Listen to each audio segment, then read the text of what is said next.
हूल दिवस पर सीएम हेमंत सोरेन की जेन नेक्स्ट ई हॉस्पिटल सिस्टम की सौगात, विशेषज्ञ डॉक्टर से ले सकेंगे परामर्श। शिक्षा एवं स्वास्थ्य की बेहतर व्यवस्था से ही स्वास्थ्य और मजबूत समाज एवं राज्य बन सकता है। राज्य सरकार इसी प्रतिबद्धता के साथ अपनी कार्य योजना को धरातल पर उतार रही है। मुख्यमंत्री हेमंत सोरेन ने हूल दिवस के अवसर पर शुक्रवार को अमर शहीद सिद्धो कान्हू की पवित्र भूमि भोगनाडीह में आयोजित समारोह को संबोधित करते हुए ये बातें कही। उन्होंने साहिबगंज सदर अस्पताल में जेन नेक्स्ट ई हॉस्पिटल सिस्टम का ऑनलाइन शुभारंभ करते हुए कहा कि अब राज्यवासी विशेषज्ञ डॉक्टरों से ऑनलाइन चिकित्सीय परामर्श ले सकेंगे। सरकार की इस पहल से ग्रामीण और दूर दराज के क्षेत्रों में रहने वाले लोगों को बेहतर स्वास्थ्य सुविधाएं उपलब्ध होगी।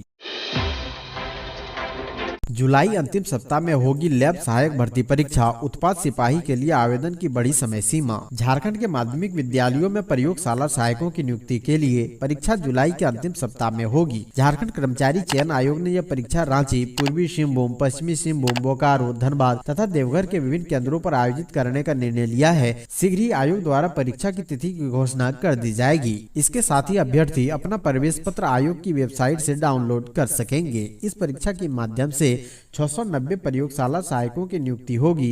इसमें भौतिक शास्त्र, रसायन शास्त्र और जीव विज्ञान विषयों में प्रत्येक में 230 पद सम्मिलित हैं। इधर आयोग ने झारखंड उत्पाद सिपाही प्रतियोगिता परीक्षा 2022 के लिए ऑनलाइन आवेदन की समय सीमा बढ़ा दी है।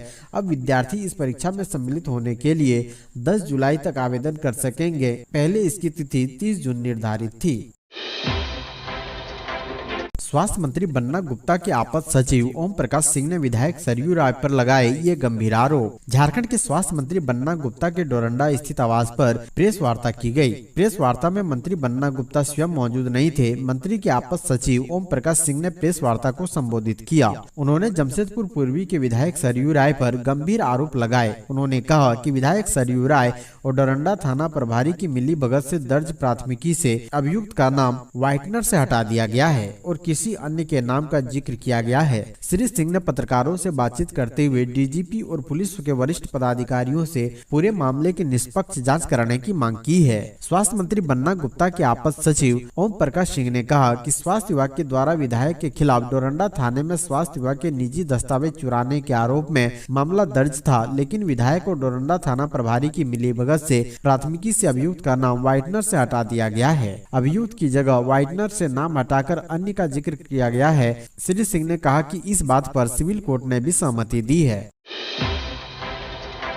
मुश्किल में एमएलए सरयू राय, कोर्ट ने जारी किया गिरफ्तारी वारंट। प्रोत्साहन राशि मानहानि मामले में विधायक सरयू राय की मुश्किल बढ़ने वाली है। कोर्ट में उपस्थित नहीं रहने के कारण कोर्ट ने उनकी गिरफ्तारी का वारंट जारी कर दिया है, जिससे उनके गिरफ्तार होने की संभावना बढ़ गई है। बता दें कि कोरोना प्रोत्साहन राशि के दौरान सरयू राय ने प्रदेश के मंत्री बन्ना गुप्ता के ऊपर गलत तरीके से प्रोत्साहन राशि लेने का आरोप लगाया था, जिसे लेकर मंत्री बन्ना गुप्ता ने मानहानि का मुकदमा दायर किया था। उसी को लेकर जज ऋषि कुमार के एमपी एमएलए स्पेशल कोर्ट में गिरफ्तारी वारंट जारी किया गया है, जिसके बाद सरयू राय ने अपना पक्ष रखते हुए कहा है कि उनको अभी तक नोटिस नहीं मिला है। नोटिस मिलने के बाद कानूनी कार्रवाई की जाएगी। रांची के खदगड़ा बस स्टैंड में आग लगने के कारणों में जुटी पुलिस और फोरेंसिक टीम, कई पहलुओं पर हो रही जांच। रांची के खदगड़ा स्थित बिरसा मुंडा बस टर्मिनल में गुरुवार को 9 बसों में आगजनी मामले में जिला पुलिस और फोरेंसिक टीम जांच पड़ताल में जुट गई है। एफएसएल की 5 सदस्यीय टीम सीसीटीवी फुटेज समेत अन्य पहलुओं पर जाँच कर रही है। वहीं बसों में आगजनी के नमूनों को कब्जे में लिया गया है। बता दें कि गुरुवार की दोपहर 2 घंटे के अंतराल में 2 बार अगलगी की घटना हुई। अगलगी की चपेट में आने से 9 बसें जल गई। इसमें 8 बसें पूरी तरह से जलकर खाक हो गई। वहीं एक बस में आंशिक नुकसान हुआ है। इस अगलगी के बाद लोग समेत पुलिस भी साजिश के तहत घटना को अंजाम देना बता रहे हैं। सीएम के एक फैसले से बेरोजगार होने से बचे 5000 शिक्षक। झारखंड के मुख्यमंत्री हेमंत सोरेन ने नामांकन के लिए परेशान छात्रों के हित में फैसला लिया है कि राज्य के विश्वविद्यालय में फिलहाल इंटर की पढ़ाई जारी रहेगी।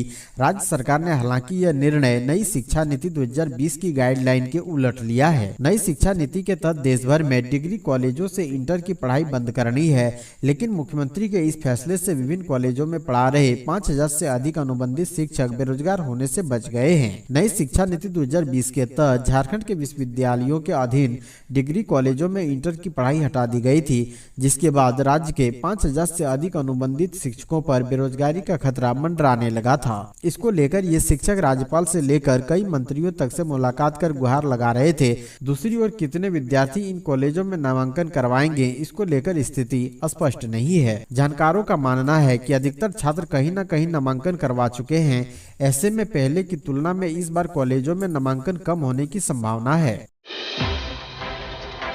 पीएम मोदी के बयान पर बिफरे सीएम हेमंत सोरेन, कहा रोजगार और महंगाई के बारे में बात करे प्रधानमंत्री। झारखंड के मुख्यमंत्री हेमंत सोरेन ने समान नागरिक संहिता के लिए प्रधानमंत्री नरेंद्र मोदी के हालिया प्रयास पर उन पर निशाना साधते हुए कहा कि प्रधानमंत्री को पहले रोजगार और मुद्रास्फीति को नियंत्रण करने पर बोलना चाहिए। महंगाई के बोझ को कम कैसे करेगी सरकार, कम्युनिसी पर सीएम मोदी के बयान पर उनकी टिप्पणी के बारे में पूछे जाने पर सोरेन ने कहा उनसे पूछे कि वह पहले रोजगार कैसे देंगे, वह मुद्रास्फीति कैसे कम करेंगे। झारखंड के मुख्यमंत्री ने कल्याण गुरुकुल और कौशल कॉलेज के 504 नर्सिंग छात्रों के बीच नियुक्ति पत्र वितरित किए।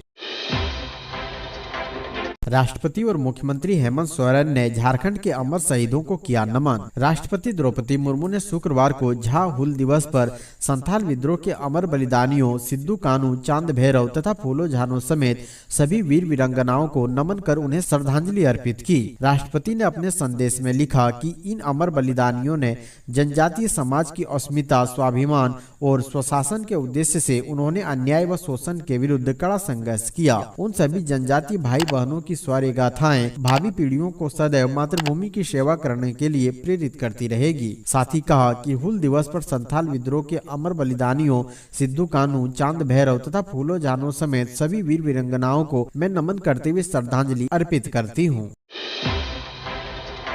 भाजपा एमएलए की पत्नी पर जाति सूचक टिप्पणी केस में बुरे फंसे कांके थानेदार, डीसी को आयोग का आदेश, दर्ज कीजिए एफआईआर। झारखंड के कांके से निर्वाचित विधायक समरी लाल की पत्नी अनीता देवी की शिकायत पर कांके थानेदार आभास कुमार की परेशानी बढ़ गई है। विधायक की पत्नी की शिकायत पर राष्ट्रीय अनुसूचित जाति आयोग ने थानेदार के खिलाफ 15 दिनों के भीतर प्राथमिकी दर्ज करने का आदेश रांची उपायुक्त को दिया है। इसके साथ ही उपायुक्त को मामले की एक्शन रिपोर्ट देने को भी कहा गया है। आयोग ने यह भी कहा है कि कार्रवाई नहीं करने पर उन्हें आयोग में उपस्थित होने का समन जारी किया जाएगा। हालांकि अब तक इसकी आधिकारिक रूप से पुष्टि नहीं हुई है। दरअसल समरी लाल की पत्नी ने कांके थाना प्रभारी आभास कुमार के खिलाफ राष्ट्रीय अनुसूचित जाति आयोग में शिकायत दर्ज कराते हुए कहा था कि जब वह राजस्थान के झुंझुनू के बख्तारपुर उप स्वास्थ्य केंद्र में ड्यूटी पर थी, तभी कांके थानेदार उनसे पूछताछ के नाम पर जाति सूचक शब्दों का प्रयोग किया। सिद्धू कान्हू की भूमि से हेमंत सोरेन ने 616 योजनाओं की दी सौगात, बोले आप बढ़े आगे, सरकार आपको देगी काम। हुल दिवस के अवसर पर अमरवीर शहीद सिद्धू कान्हू की पवित्र भूमि साहिबगंज के भोगनाडीह में आयोजित समारोह को संबोधित करते हुए मुख्यमंत्री हेमंत सोरेन ने 16,434.841 लाख रुपए की 616 योजनाओं की सौगात दी है। इस मौके पर उन्होंने कहा कि शिक्षा एवं स्वास्थ्य के बेहतर व्यवस्था से ही स्वास्थ्य और मजबूत समाज एवं राज्य बन सकता है। राज्य सरकार इसी प्रतिबद्धता के साथ अपनी कार्य योजनाओं को धरातल पर उतार रही है। मुख्यमंत्री हेमंत सोरेन ने कहा कि झारखंड सदैव से ही वीरों और शहीदों की धरती रही है। हमारे पुरखों और पूर्वजों ने एक तरफ शोषण और जुल्म के खिलाफ लंबा संघर्ष किया, वहीं ब्रिटिश हुकूमत के खिलाफ उलगुनान, भगवान बिरसा मुंडा, सिद्धू कान्हू, चांद भैरव, फूलो झानो, तिलका मांझी, नीलांबर पीताम्बर जैसे हजारों वीरों ने अंग्रेजों के खिलाफ जंग में अपना सर्वस्व न्यौछावर कर दिया। हमें अपने इन वीर शहीदों पर गर्व है। आने वाली पीढ़ी को इनकी वीर गाथा से अवगत कराएं।